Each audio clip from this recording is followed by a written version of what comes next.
to fly with the Coast Guard this afternoon to see the devastating impacts firsthand. Just to fly over Kihei and continue to see the burning flames and see firsthand the impact on Lahaina, and Lahaina town was just so shocking and devastating. It looked as if it's just the whole town was devastated, the whole town was decimated, and we have video footage and we can share that with you as well. We have speakers here today and they all played a pivotal role to provide disaster relief for the resident of Maui and for the resident of the Big Island and to the state as well. So first up, I wanted to thank Major General Kenneth Hara. If it wasn't for his leadership, he is the incident command for the state of Hawaii, so I wanted to first introduce General Hara. Thank you, Lieutenant Governor Luke. I want to start first by offering my condolences and prayers to Maui, the residents, to the visitors there. Really, really sad, as the Lieutenant Governor had mentioned. I want to first review the support that we've been providing to Maui County, and then after that talk about Hawaii County. So we've been providing support for search and rescue. As I mentioned earlier today, the primary focus is to save lives and then to prevent human suffering and to mitigate great property loss. So that's exactly what the counties were and have been doing and are doing. So I have to defer to both Maui County and Hawaii County. If you're expecting like how many buildings were damaged, how many deaths, we're letting the counties take the lead for providing those statistics. So for the missions, search and rescue, I also mentioned we're in support of the county fire departments with military helicopter, fire suppression, water bucket support, and I'll go over some of those stats at the end as I'm closing out. Providing traffic control and security. What we do anticipate is additional requests, and we're already providing support for trying to get the communications back up, water distribution. We're hearing that Maui may need additional law enforcement support, so that may be both for federal law enforcement and state law enforcement, so we're working through that. And then as we start getting closer towards the recovery, we know we're going to be leaning on our federal partners for support with debris clearance, temporary housing, and then trying to get the loans and the businesses and the individual assistance and public assistance for Maui County. So just few. I don't have all of the stats for the Hawaii County, so my understanding is most of the roads and communities have been open, but again, I'm going to defer it for Hawaii County to make the detailed numbers on that. But I do know that the mission that the 25th Combat Aviation Brigade was supporting with 2 UH-60 Blackhawks and 1 CH-47 Chinook helicopter ended their mission 11:30 today, so they're no longer requiring military assistance. So that's great news for Hawaii County. And then the numbers, so just the National Guard guys, 2 CH-47 supporting Maui County. They flew 13 hours today, did 58 drops and about 150,000 gallons of water to assist with suppression of the fire. With that, I'll turn it back over to Lieutenant Governor. Thank you, General Hara. The next individual I wanted to introduce is, of course, our beloved Senator Mazie Hirono. She has already been in contact with the White House and many of the federal agencies to ensure that Hawaii received the support it needs from the federal government. Senator Hirono. Thank you very much. This is truly an all-hands-on-deck situation, and there are people here who have not slept at all as they watch what is happening on Maui. As the Lieutenant Governor has mentioned, and I do thank her for her early leadership in bringing all of us together, as well as the Governor who will be landing in Hawaii in a couple of hours, that we are all pulling together. And one of the first calls I got this morning was from Secretary Mayorkas of Homeland Security, who assured me that they stand ready to do whatever they can to provide support. I've reached out to the SBA Administrator Guzman because many of the businesses who have been devastated by these fires, I hope that many of them will want to come back and get back into business, and they're going to need the SBA to provide them the loans and other support. I have been getting phone calls from supporters from both the U.S. House and the U.S. Senate, including Chuck Schumer, our Majority Leader, who has said to our entire delegation that we stand ready. Please know that every effort is going to be made to bring the federal resources, and I know that the President is assessing the possibility, and I hope that it comes soon, a declaration of a national disaster so that there can be more federal resources brought to bear. But as the General said, the first thing is that we need to ensure the safety of our people.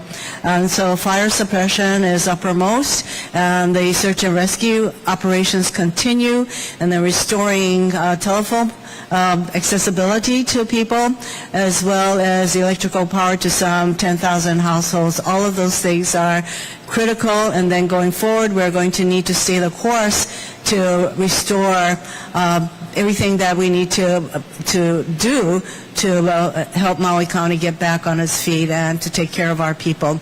I thank all of you for being here, and of course this team with Major Hauer as the lead. Mahalo.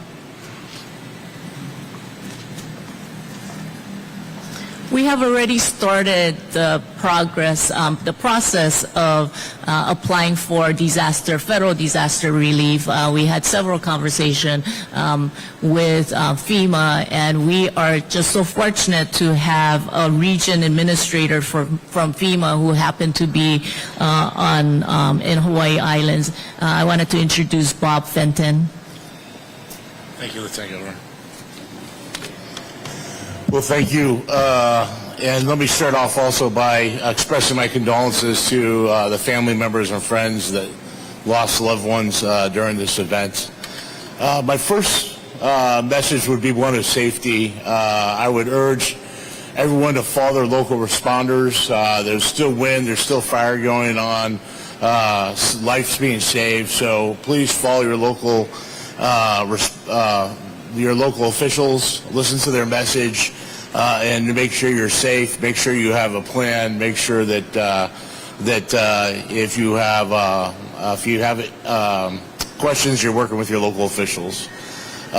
So we talked a lot about the response to this event so far, and one of the first tools we provide the federal government for fires is called a Fire Management Assistance Grant. And over the last 24 hours, I've approved 5 of those for Hawaii, 3 for Maui, and 2 for the Big Island of Hawaii. Those grants provide immediate assistance to fight the fire, to go ahead and bring additional resources in, whether they be contracted or resources from other federal agencies, state or local agencies, and provides the cost so that resources aren't the issue to stop the fire. It also provides hazard mitigation funding so that we can make improvements on infrastructure for future events and try to prevent future losses through similar events. Right now, we are mobilizing the federal force. As you heard from General Hara, there's been many federal agencies already involved. Department of Defense, U.S. Coast Guard have been involved in the immediate response to this event already. But there'll be many other federal agencies that started moving this way today or on island already, and we're starting to work on the recovery, the things that we'll do immediately post-event, like looking at do they need help with debris removal, do they need other types of assistance from us. And so we're doing those assessments right now and looking at those next steps. Some of the assistance that may come, and as you heard both the Senator and the Lieutenant Governor talk about, was a major disaster declaration from the president.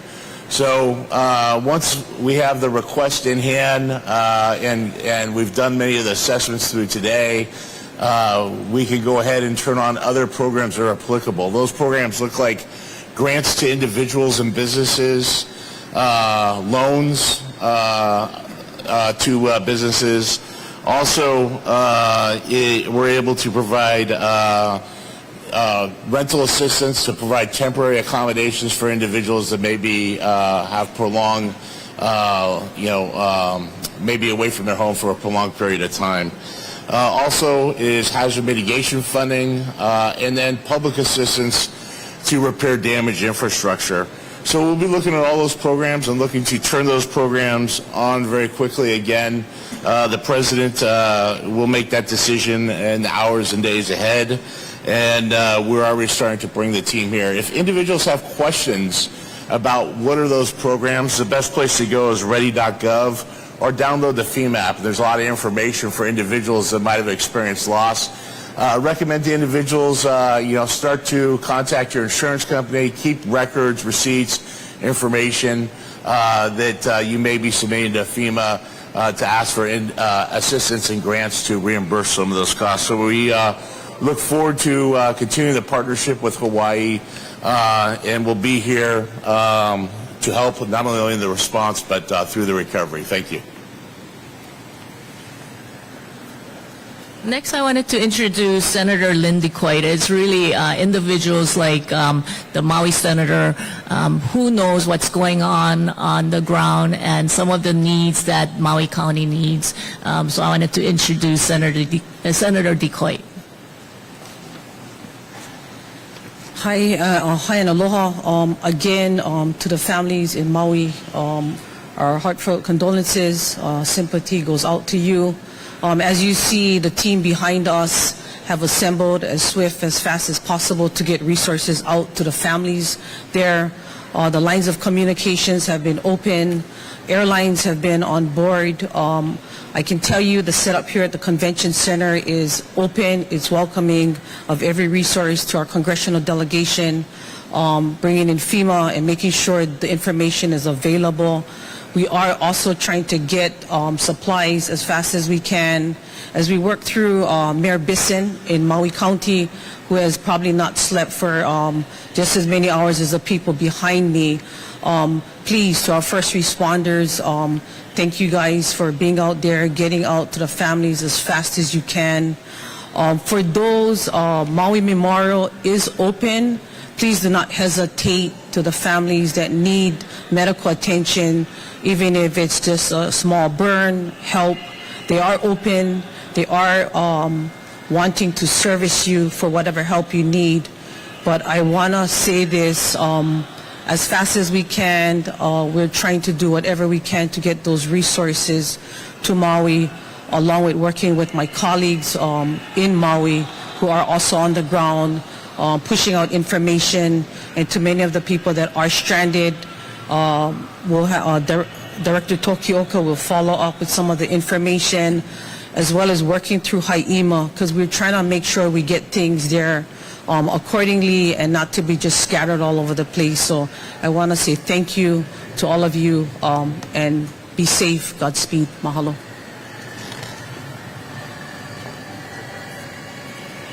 The reason why you hear all these noise behind you is because the convention center had other convention, but at the same time what they did was they were able to quickly make accommodation for the arriving individuals from Maui. So please, don't mind the noise. That was an accommodation that HTA and the convention center made very quickly.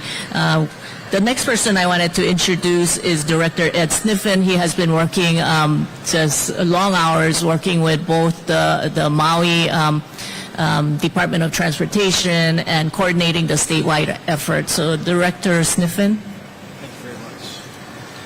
Hello, everyone.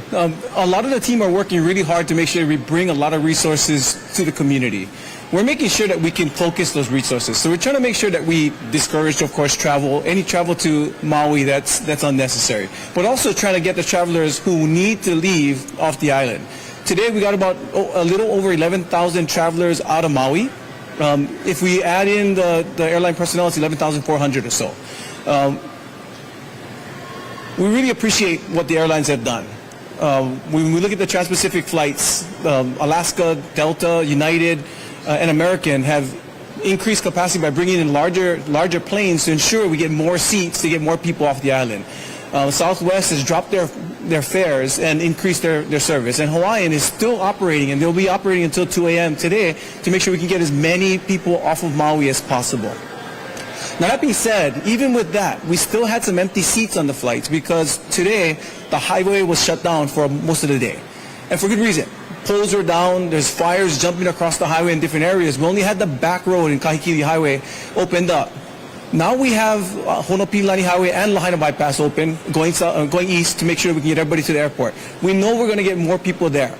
We give Maui County a lot of credit today. They ran 9 buses to make sure they got another 450, 460 people out to the airport this afternoon to make sure we can get more people on the flights that Hawaiian had added in. With all of that, we'll have about 600 people staying over at the airport tonight.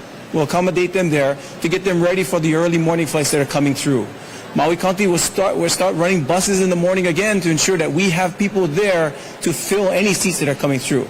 We're going to have another capacity of another 2,000 or so seats available for the about 1,500 passengers that we expect to want to leave the islands tomorrow. So we'll have the capacity. We have the people coming out to the airport. We're making sure that we push that through. And we really appreciate all the partnerships we have that made that possible. Thank you. Lastly, I wanted to introduce Director Jimmy Tokioka. He's the director of DBED. He has been working very diligently and very hard, coordinating efforts right here at the convention center, working with HTA and the hotels. So, Director Tokioka. Thank you, Lieutenant Governor. As we said earlier today, it's a very, very sad day in Hawaii. It's devastating, and I know many families on Maui are struggling right now, as well as many family members across the state. So we want to send our heartfelt aloha to them and our prayers to them. I'm going to talk with 2 hats on. So from here at the convention center, we set up to accommodate 2,000 people. As the planes are leaving from Maui, we realized that some of the people, in fact, a lot of the people that were coming to Oahu from Maui had made their own accommodations. We have a setup here that would accommodate 2,000 people. I want to really thank the team here because Terry Orton from the convention center was here at 4 o'clock in the morning setting up, and they're doing an incredible job. Kalani Ka'ana'ana was up all night here at HTA, Daniel Naho'opili. So really want to thank them for all of the work that they did. The Red Cross has been here helping as a partner, Nikki from the Red Cross. So thank you to all of those people. John Monahan and Jerry Gibson have been working with the hotels to make sure when guests get here that they know which hotels have availability and get them to the hotels. What we also know is that the hotels that had occupancy this morning, most of them don't have that occupancy right now. So that tells us that the people are going straight from the airport and they're finding accommodations and transportation to those resort areas. So that's a good thing. We are prepared here. Tomorrow, we know that more flights will be coming in. Actually, buses are coming in right now with people. So that's the convention center hat.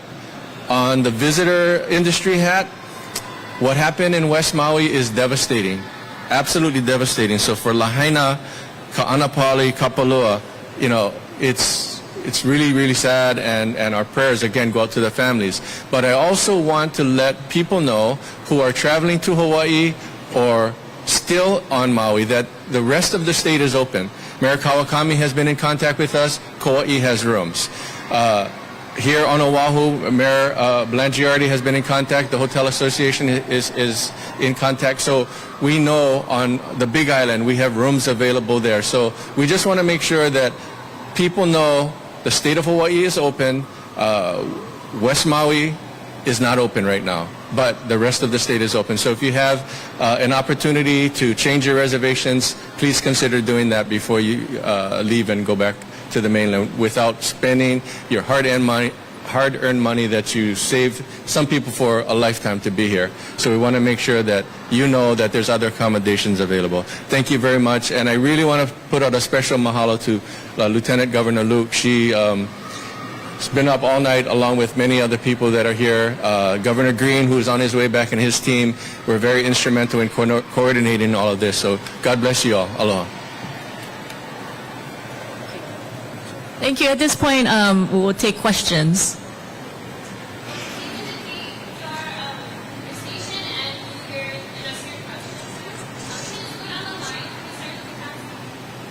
Go ahead.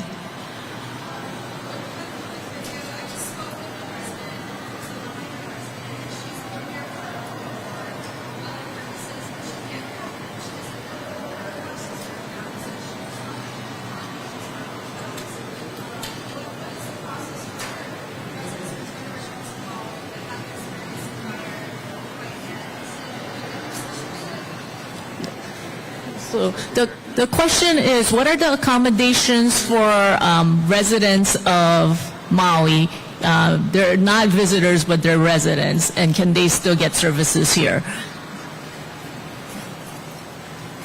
Yes, I apologize. I mentioned it this morning, but this convention center is not only set up for tourists. If local residents on Maui have lost everything, the convention center is open for them as well.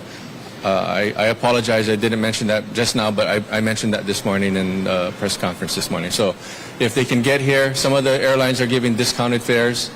We will accommodate them. We have showers available. We have cots available. If they need support, we are here and ready to support.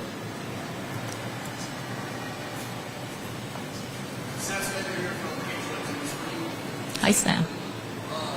With what you saw today, the devastation of those homes, obviously, because of people in there, schools canceled. Any idea what the timeline, estimated timeline for to get into temporary housing or evacuation centers that schools be in? Any idea the temporary timeline for that? So the question is, what is the timeline for basically recovery? When would the schools be open? We understand one of the schools has been damaged. And what is the timeline for getting people back to affordable housing? Right now, we're still in the assessment stage. We're still trying to assess the amount of damage, but the road to recovery will be long. The damage to the infrastructure, it's not just buildings. I mean, these were small businesses that invested in Maui. These were local residents, and we need to figure out a way to help a lot of people in the next several years. And to build some of these structures, we understand Hawaiian Homelands was destroyed, a school was destroyed, many of the businesses, a church was destroyed. It's going to take years, and we'll be working very closely. Governor Green and I will be working very closely with the members of the legislature, with the members of the business administration, and many of our partners to address these things in the future. But I wanted to turn it over to General Hara if he had additional remarks. Yeah, I just wanted to add, I was just speaking to Administrator Fenton. With the federal assistance, we can get leased housing or rental assistance, so that can also help with not just building temporary shelters. Thank you. Thank you. Next question. Yes. What is the best advice for somebody either on the continent or that's trying to track down a loved one or a friend that they can't get a hold of in communication issues? So the question is, what is the best way for somebody on the continent or even a local resident trying to track down a loved one or somebody they know? I wanted to turn it over to General Hara if you can answer. Right. So this morning, Mayor Bisson said the best way, the most expedient way is to go to the Maui Emergency Management Agency and the Maui County, and then they can help with trying to run down loved ones. Okay.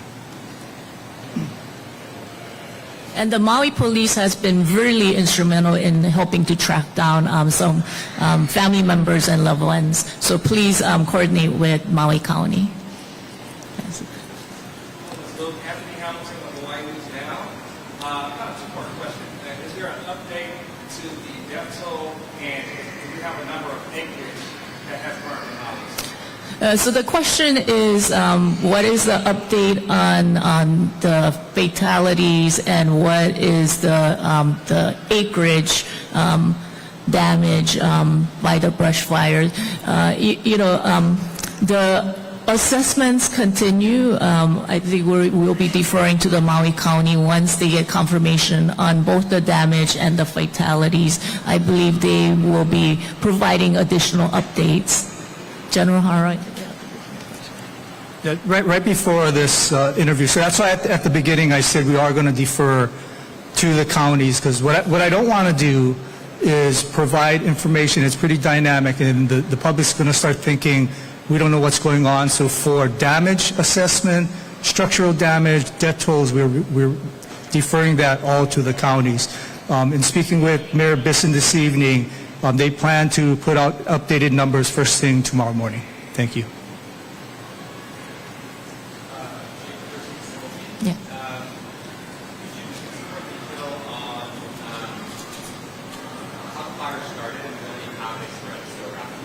Okay. The question is, how did the fire start, and how did it spread so rapidly? I believe General Hara answered this question this morning, so I'll invite General Hara to respond. Okay, yeah, thank you. So the first thing is, for all of the fires, they haven't been able to determine what ignited the fires. There's three conditions that we got from the National Weather Service. They call it a red flag alert. So that's dry conditions, right? So you got dry fuel, trees, plants. You got low humidity and high winds. So winds 20 miles per hour or greater. And we had all of those three through the end of today. So we knew the conditions were very dangerous for wildfires. And then the reason it spread so fast is there are reports of gusts of up to 85 miles per hour. So, that is so fast, and that's why Maui County had such a hard time doing containment of the fire. And because the winds were so high, we couldn't provide the helicopters to do the water bucket support. As an example, the military helicopters, their limitation to start the aircraft or shut down is 45 knots, so about 30-something miles per hour, and it was far in excess of that. So we couldn't get those helicopters into the firefighting, fire suppression mission until today. Thank you. Okay. My name is Jörg Steinmetz from Ito News, and we've been getting phone calls all day from our readers around the world, mostly in the travel industry. There seems to be a lot of confusion about the state of the hotels in the Kaanapali area. Maybe if you can say a little bit about this, are they operating, not even Marriott doing this? As a follow-up question, you mentioned that Maui is open for some business. If this is the case, where it is open? There was a statement from HTA earlier today saying Maui is not open. And of course, for our visitor industry, it's utterly important not just to close shop right away. Is this Kihei, or what areas should visitors rebook, or those that haven't traveled? What areas are going to remain available? Yeah, that's a very good question. I will defer to Director Tokioka. Okay, so part of the issue is on West Maui, there's no power. General Hara's team is going to be doing assessments in the area, but right now some of the roads are still closed, so it's hard to get to the hotels to find out what their situations are. We're just assuming that most of them are closed in West Maui. What we also want to do is to make sure that before we send out any information, as General Hara said, we know exactly what's happening, and we won't be able to get that till tomorrow when the mayor and his team get boots on the ground and they do the recovery at all of the different areas on Maui. We don't have the resources to go in right now, but tomorrow that's going to be the goal, is to get in. The winds were still high in the morning. It was rough to get the information that you're asking from, but that certainly is what we're going to do. We also know that the travelers nowadays are very akamai, or very smart, when it comes to checking websites to see if availability is open. And a perfect example is, of all of the people that left Maui, many of them never came here because they went online and made reservations at hotels here. So we're fortunate that we have that ability. There is a booking that they can make right online, and that's what they're doing right now. Thank you. Any follow-up questions? Yes. Paris with NBC News.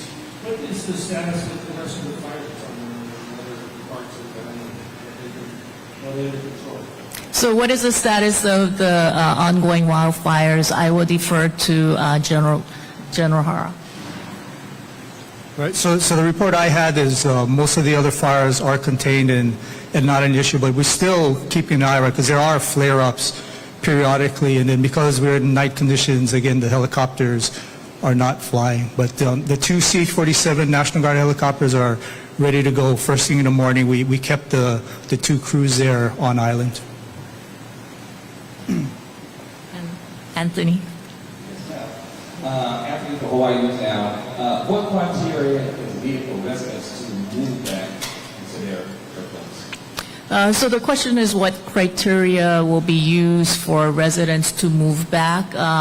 General Hara, I think that... So that decision would be made by Mayor Bisson and the Maui County. Obviously, the first thing, right, remember I talked about that priority of safety, ensuring we don't lose any lives and somebody doesn't get hurt, right, and there's human suffering. So like in Hawaii County, they did an assessment. Once the fires were extinguished, the roads were assessed to be safe.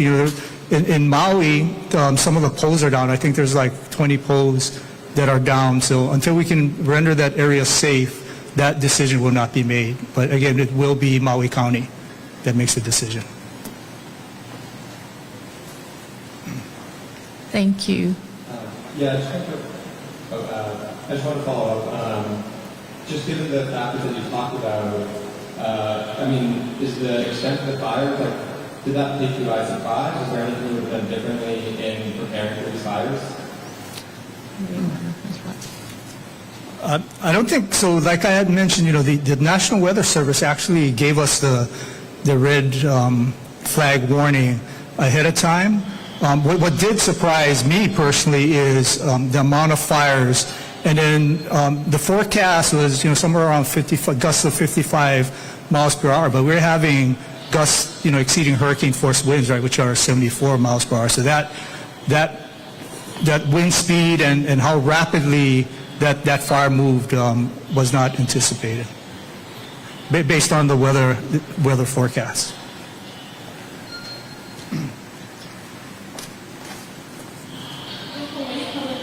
Obviously, these fires are nothing new to us, but this is probably, correct me if I'm wrong, the first time we've seen it to this extent. Yeah. But because fires happen every so often, do you think this could have been prevented, and what are the next steps we take moving forward? Is it more funding to the fire department, or what's the litigation process moving forward to fire prevention, especially on Maui?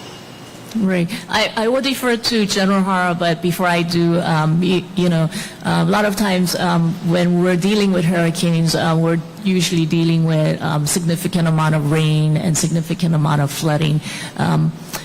We have not seen conditions where you had winds in the level of 75 to 80 miles per hour, which added to the extreme fire condition. So with that, I also wanted to defer to General Hara. I think we'll need some time to do that assessment. Like for example, California, they do some mitigation by taking out lower shrubs, but I really don't know what the conditions were. So tomorrow, Governor Green, Administrator Fenton, and I are flying to Maui, so we'll have a better idea after we talk to Mayor Bisson. Thanks. We'll take two more questions and then here's some final remarks from the Governor. we a ballpark figure on dollar amounts as far as damage for this event, given the geographic location? Can it potentially delay federal relief and funding and things like that? So earlier today, I did speak to Representative Kaya Yamashita, who is the chair of the Finance Committee, and I did speak to several of the legislators, including Senator Decoy. This is once certain things are contained, it will be a long road to recovery, and we need to do extensive assessment, and we need to have that discussion with the mayor present, with the governor, and then figure out what is going to take to bring Maui to that point of recovery. It's not just homes, it's schools, it's businesses, there's infrastructure, broadband needs. It's going to be significant, but we won't know the complete dollar amount until we do a full assessment. This will be our last question. Senator DeFoy, may I ask you this question? For people that want to volunteer, either from this island or a big island, how can they volunteer and kill it? Yeah, kasi kita kay Ima. I should have put this out earlier. So what we're asking everyone to do is go to ready.hawaii, so that's Hawaii spelled out, the entire state.gov. So ready.hawaii.gov, we just built a tab in there. So if you want to donate anything, if you want to offer volunteer support, we want everything to go to the Hawaii Emergency Management Agency so that we can prioritize. That includes things that are donated, right? We need to get things like medicine, and critical supplies there first before anyone that's dropping something that they think that the county will need. Thank you. Before I make final remarks, I wanted to ask Director Tokioka. Thank you, Lieutenant Governor. I just got a text from the governor, and so many people are asking how they can help with donations. To follow up on a question that was asked earlier, the Red Cross is taking donations. The food bank here on Oahu is taking donations. They'll even go and pick it up. So for people who are wanting to give, that's the agencies that we're looking to get support from. The other thing the governor wanted to share is many people are reaching out, as I said earlier, but people who have vacant homes or vacation rentals, I know people from Hawaii come together strong in disasters like this. I lived through Iniki and Iwa on Kauai, and we saw the generosity of people. So the governor is asking if people have that ability on Maui to help share their homes with others who are in dire straits right now. That would be greatly appreciated. So he just wanted me to put that out there for people who are trying to help and have the ability to help. Thank you, Lieutenant Governor. Thank you again for being here. Once again, we are so heartbroken, and we are just so deeply saddened by the tragedy on Maui, especially for individuals who lost family members, friends. They continue to have assessments, and they are continuing to do search and rescue. This is a really tragic moment for not just the Maui County, not just for the people of Maui, but it's for the entire state. We just wanted to thank so many people who have stepped up to help. We also wanted to thank specifically Mayor Bisson on Maui, Mayor Ross, for taking care of the population that really needed the help. It is really about the community coming together, and it is this time that we will see what Hawaii is all about. We, even in our office, and both General Hara and Director Tokioka and both Senators Mazie Hirono and Senator DeQuaite mentioned, people are reaching out to our offices individually. There are food drives happening. There are fundraisers happening. Please help, because people in Maui are suffering. There are devastation, and we just wanted to thank the members of the media for helping us get this message out, getting messages out, especially on the west side. has been difficult because of the connection issue, but it's through you folks and through many folks who are on social media communicating, which is helping us come together as a community. So mahalo to all of you guys, and mahalo to individuals in back of us, back of me. They worked so hard the last 2 days, but our job is not done. As General Hara mentioned, there will be significant efforts that will continue. We will continue through the night. Governor Green had to cut his trip short. He will be landing at midnight tonight because he knew he cannot stay away considering there's devastation happening in our island. So we just wanted to thank you for your patience and thank you for all the aloha that you folks spread. So mahalo.